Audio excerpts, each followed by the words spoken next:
kabuan sa dili pang Sinulog 2025 ug gipahibaw na daan ni Cebu City Mayor Raymond Alvin Garcia nga ang tema alang sa dakong selebrasyon sunod tuig mao ang One Beat, One Dance, One Vision. May nungdanon matud pa nga ibalik sa karaan nga tema ang Sinulog nga na-adapt ni adtong Enero sa tuig 2012 Sinulog Festival. Subay ni ini, gipahibaw ni Mayor Garcia nga ang lokal nga panggamhanan mialukar og 105 million pesos para sa maong kalihukan. Tanong mo nga na inyong i-wave? Well, that is a form of art and we want to promote art and we want to promote artists. Ug sa labing unang higayon, gipahibaw ni Mayor Raymond Garcia nga nasabutan sa Sinulog Executive Committee nga i-waive ang registration fee alang sa gustong mosalmot sa puppeteers ug higantes category. Samtang patasaan na sabang premyo ni ini gikan sa 75,000 sa first prize winner, himuon na kining 100,000.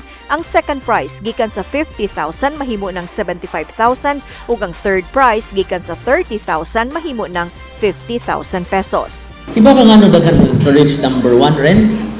Because kibalik na to ang venue. Sabi niya na that's the number one nga ni as of now good, 17 na good i-confirm. Pasakaan na sab ni Mayor Garcia ang subsidy alang sa dancing contingents sama sa out-of-town contingent nga gikan sa 800,000 mahimo ng 1.5 million pesos. Alang sa mga contingents gikan sa siyudad sa Sugbo ug Cebu Province gikan sa 700,000 kaniadto himuon na kining 1 million pesos. Gipahibaw sab ni Mayor Garcia nga wala nay angayang bayaran nga registration fee ang mga government agencies nga gustong mosalmot sa parada.